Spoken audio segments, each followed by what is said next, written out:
Aló, ¿cómo están? Un saludo cordial para todos. Vamos a continuar con los síntomas y signos del sistema gastrointestinal. Y hoy vamos a hablar de dos síntomas fundamentalmente: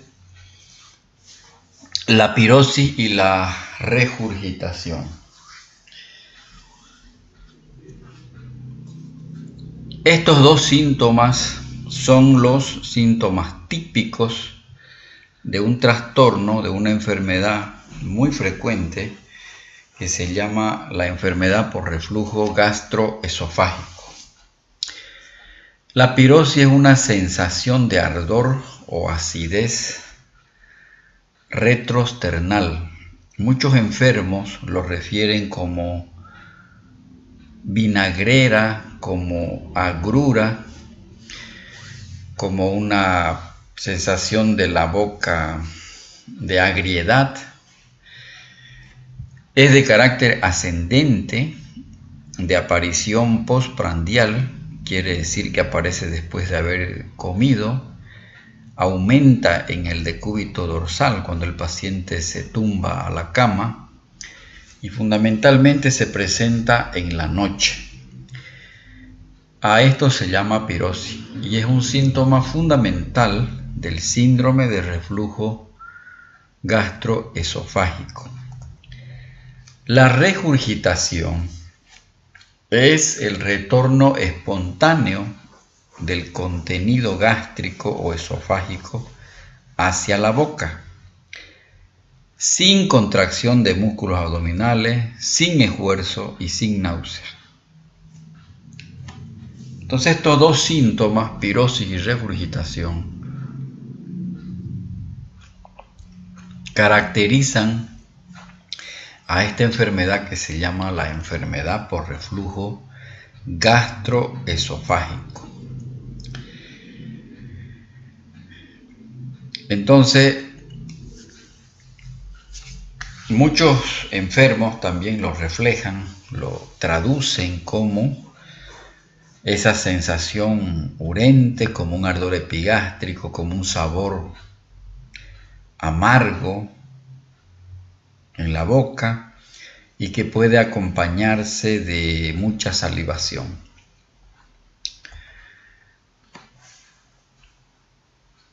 Tenemos que, para hablar de la enfermedad por reflujo gastroesofágico, tenemos que recordar que el esfínter esofágico inferior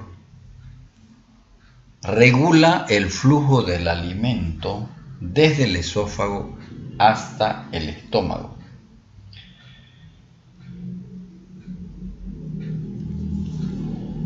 A este nivel de la unión esófago-gástrica,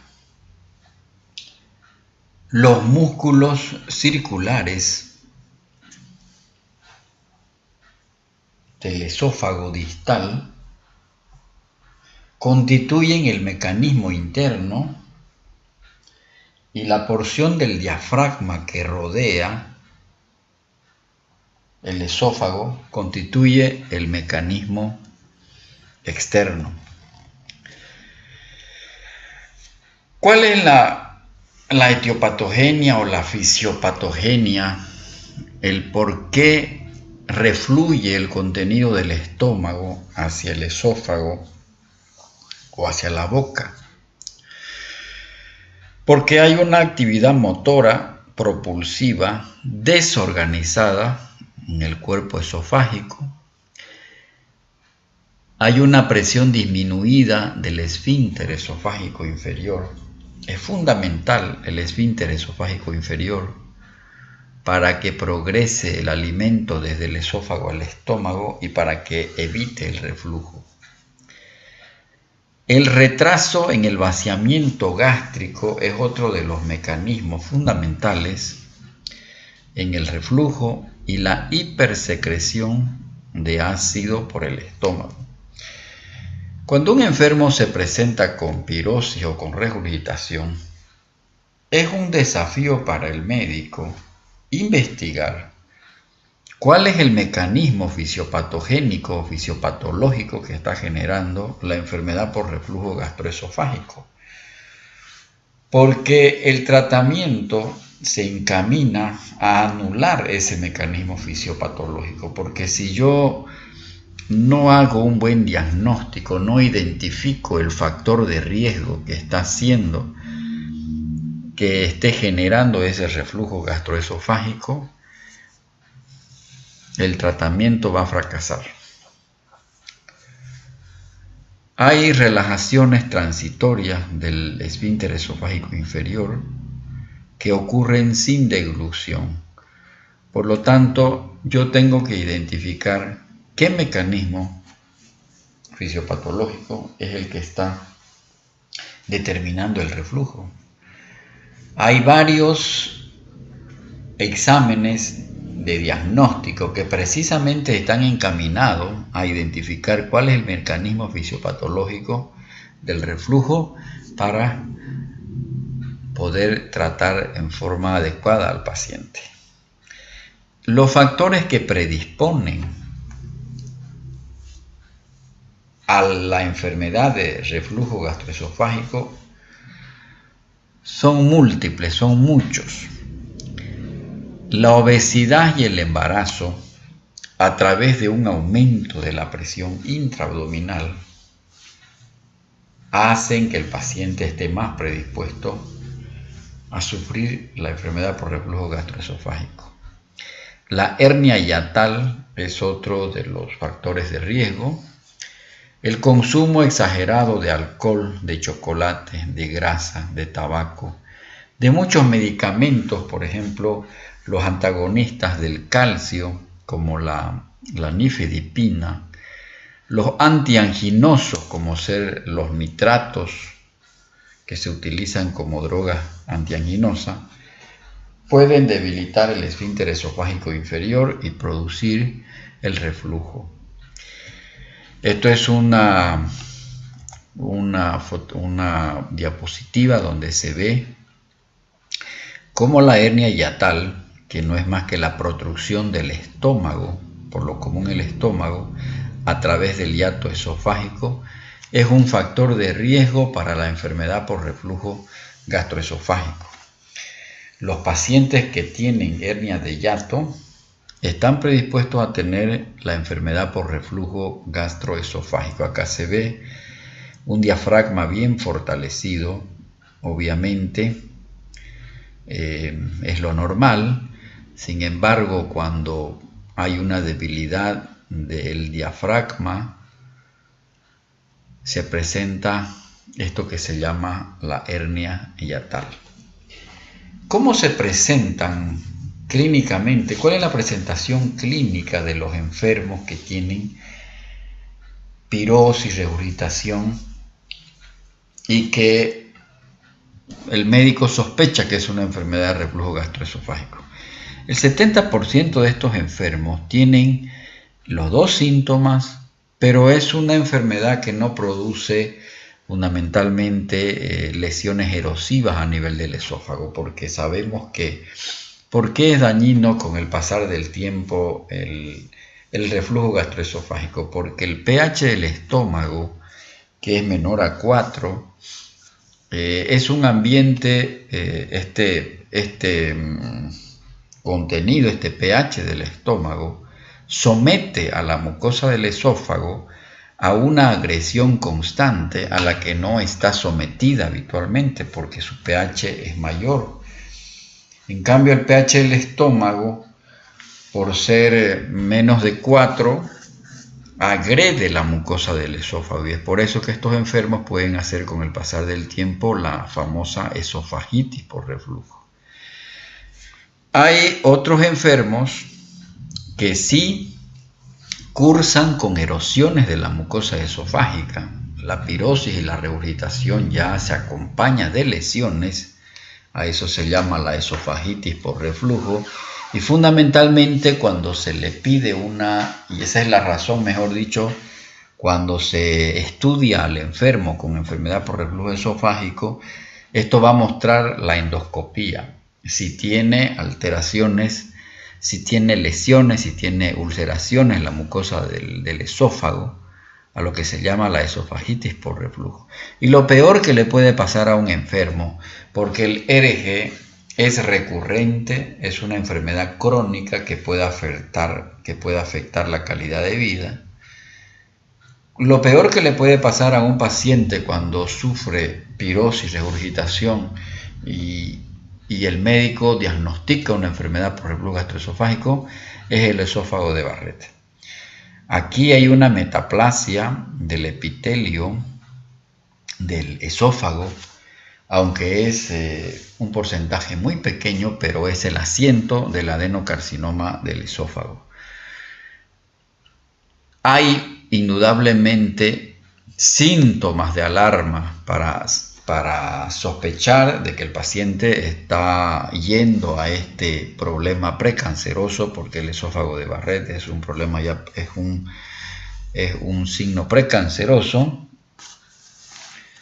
Por ejemplo, la pérdida de peso, la disfagia, la anemia, la hemorragia gastrointestinal. Eso hace pensar, estos síntomas ya son de alarma y hace pensar que el paciente puede estar cursando con un esófago de Barrett. Por lo tanto, los factores patogénicos que causan enfermedad por reflujo gastroesofágico son la incompetencia del esfínter esofágico inferior, la agresividad de ese material refluido. Hemos dicho que el pH del estómago, el pH del jugo gástrico es menor a 4. Entonces, este reflujo constante, crónico, recurrente hacia la mucosa del esófago la daña con el pasar del tiempo. Hay una disminución del aclaramiento esofágico, hay disminución de los mecanismos de defensa de la mucosa, hay exceso de producción del ácido clorhídrico, que es muy dañino. El paciente puede tener un retardo del vaciamiento gástrico y esto también perjudica. Y la hernia yatal habíamos dicho que es un factor predisponente para la enfermedad por reflujo gastroesofágico. Hay un consenso latinoamericano que propuso hace muchos años atrás para la clínica del reflujo, de la enfermedad por reflujo gastroesofágico. ¿Y qué dice? El síndrome típico está constituido por estos dos síntomas, la pirosis y la regurgitación. Y la pirosis la define como una sensación de quemazón retroesternal ascendente, y para el diagnóstico del RG debe estar presente 2 o más veces por semana durante más de 3 meses en el último año, no necesariamente en forma continua. Y la regurgitación como un retorno sin esfuerzo del contenido gástrico al esófago y algunas veces a la boca. Entonces, esto es lo que ha definido el consenso latinoamericano para definir la enfermedad por reflujo gastroesofágico. En esta enfermedad, en este trastorno, que puede afectar entre un 2 a 10% de la población, más o menos se presentan entre 5 a 6 casos por 100.000 habitantes. Los síntomas típicos son la pirosis y la regurgitación. La disfagia, la odinofagia son síntomas que forman parte del RG, pero son menos frecuentes que los dos primeros. Hay otros como la flatulencia, la náusea, la hipersalivación, el hipo, el dolor epigástrico, y síntomas atípicos como el dolor torácico, que puede simular mucho un dolor anginoso tipo ataque cardíaco. Hay manifestaciones otorrinolaringológicas, manifestaciones respiratorias como tos, disfonía, manifestaciones orales, las caries, por ejemplo, puede ser por el mismo reflujo gastroesofágico. La tos crónica, la ronquera, hay enfermos que pueden consultar por tos, por disfonía, y el médico un poco se pierde en el diagnóstico, no hace una buena historia clínica y piensa que es un problema primariamente pulmonar, pero resulta que no es. Laringitis posterior, sinusitis, nódulos en cuerdas vocales, edema faríngeo, caries. Y esto es por el propio reflujo gastroesofágico. porque este contenido ácido del estómago que refluye por el esófago a la boca, el paciente se broncoaspira, puede tener estos reflujos durante la noche porque es habitualmente nocturno y provoca este tipo de trastorno. Asma bronquial, las neumonías por aspiración son frecuentes, la bronquitis crónica y pudiendo llegar hasta las bronquiectasias. Por lo tanto, estas manifestaciones extraesofágicas, porque obviamente la pirosis y la regurgitación son síntomas esofágicos, pueden hacer distraer el diagnóstico al médico. Hay que tomar muy en cuenta, hay que hacer una buena anamnesis. Por lo tanto, para hacer el diagnóstico a través de la pirosis y la regurgitación de este trastorno que se llama el reflujo gastroesofágico, una de las primeras pruebas terapéuticas que nos permite orientarnos en el diagnóstico es el uso de los inhibidores de la bomba de protones. Puede ser desde el mismo omeprazol u otros inhibidores de la bomba de protones que son más nuevos, como el lansoprazol, el esomeprazol, durante una semana y media, unos 2 meses. Cuando el reflujo es por hipersecreción de jugo gástrico, prácticamente hay una respuesta espectacular. Sin embargo, si los síntomas no mejoran, eso permite descartar que la etiopatogenia del reflujo sea por hipersecreción del jugo gástrico. Uno de los exámenes muy importantes es la pH-metría. Hay que hacer un estudio del pH durante 24 horas que nos va a permitir hacer el diagnóstico del reflujo gastroesofágico. Por lo tanto, la pirosis y la regurgitación nos debe hacer pensar fundamentalmente, como son síntomas típicos, en esta enfermedad por reflujo gastroesofágico. Estos dos síntomas prácticamente sellan el diagnóstico de una enfermedad por reflujo gastroesofágico. Obviamente esta es una enfermedad que la debe manejar el médico gastroenterólogo, pero que habitualmente los enfermos no acuden primariamente al gastroenterólogo, al especialista, pueden ir a la atención primaria de salud. Y por esa razón el médico tiene que hacer un buen diagnóstico, tiene que identificar los factores de riesgo. Reitero que los factores de riesgo son esos factores muy comunes, como ser el consumo de muchos alimentos que son dañinos, como ser el café, el té, el mate, el alcohol, todas las bebidas cola, el consumo de grasa, la obesidad. Si la mujer está embarazada, es frecuente que acuda al control por el ginecólogo o a la atención primaria de salud con estos síntomas que molestan, porque la obesidad y el embarazo aumentan la presión intraabdominal. Por esa razón es importante identificar el factor de riesgo, porque yo cuando identifico el factor de riesgo voy a atacar al fenómeno fisiopatológico. Atacando el fenómeno fisiopatológico yo puedo mejorar los síntomas del paciente. Por esa razón, dentro de las medidas no farmacológicas, yo tengo que indicarle a mi enfermo que las ingestas de comida deben ser por porciones pequeñas, no debe acostarse inmediatamente se sirve el alimento, fundamentalmente 2 a 3 horas debe evitar el acostarse porque eso va a aumentar el reflujo si se acuesta, tiene que dormir con la cabecera elevada, tiene que disminuir el consumo de grasa, disminuir la ingestión de café, de todos estos elementos, tiene que dejar de fumar. Importantísimo, porque esto, si es un paciente que está con exceso de peso, obviamente tiene que bajar de peso. Por lo tanto, esto es modificaciones del estilo de vida. Los medicamentos antiácidos son muy importantes. la dieta sin grasa, sin menta, sin chocolate, sin café, evitar el alcohol y el tabaco, bajar de peso, no usar fajas ni ropa ajustada, no acostarse después de 3 horas de la ingesta. Controla todas estas medidas que son generales, no farmacológicas. Se dice que controla los síntomas en el 20% de los enfermos.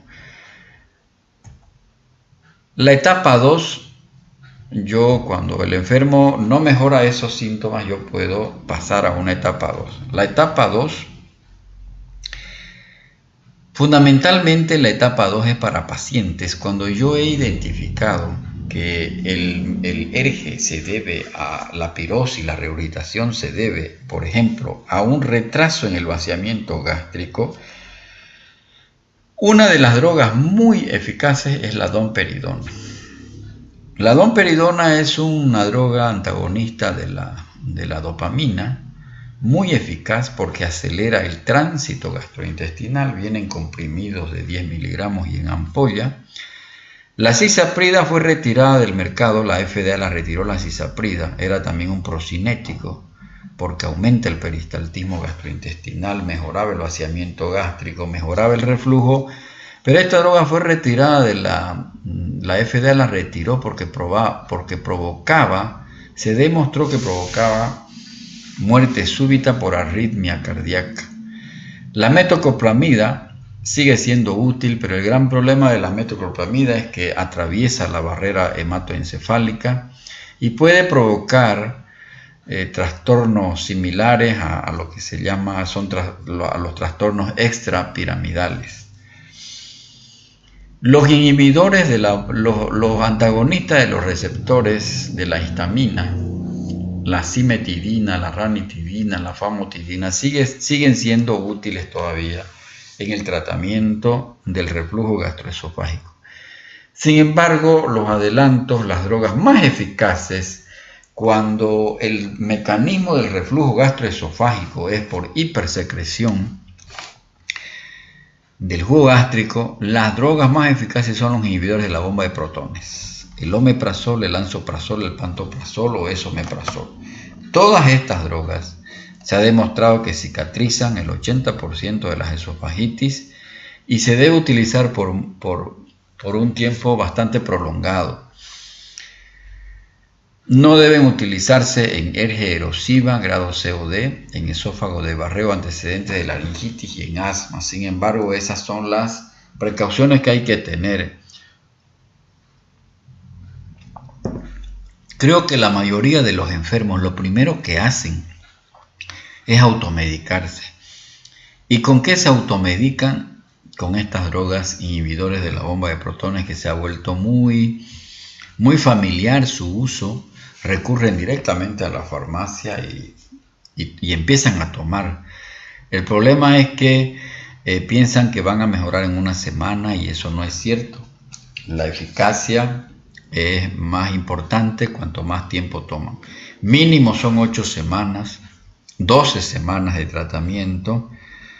Y si no se puede subsanar el mecanismo fisiopatológico, pues tienen que tomar en forma crónica. Y la etapa 4 es la cirugía antirreflujo, que eso no es motivo de este tema, eso se lo va a charlar cuando en la materia de gastroenterología dentro de la medicina interna. Por lo tanto, el tratamiento de la enfermedad por reflujo gastroesofágico, el tratamiento tiene fundamentalmente dos vertientes antes de pensar en lo quirúrgico. El modificar el estilo de vida, los cambios, los malos hábitos que tiene el enfermo y el tomar los inhibidores de la bomba de protones. Entonces la pirosis y la regurgitación son dos síntomas muy frecuentes que aquejan a muchos enfermos y estos habitualmente primero acuden a la atención primaria de salud. Un cuadro de colelitiasis puede simular pirosis y regurgitación. Sin embargo, El cuadro de colelitiasis es fácil diagnosticarlo a través de una ecografía. Por lo tanto, a veces el médico recurre, lo primero que hace es hacerle una ecografía abdominal al enfermo, y cuando descarta un cálculo dentro de la vesícula biliar, pues hay que pensar que el paciente pueda tener una enfermedad por reflujo gastroesofágico. Muchas gracias.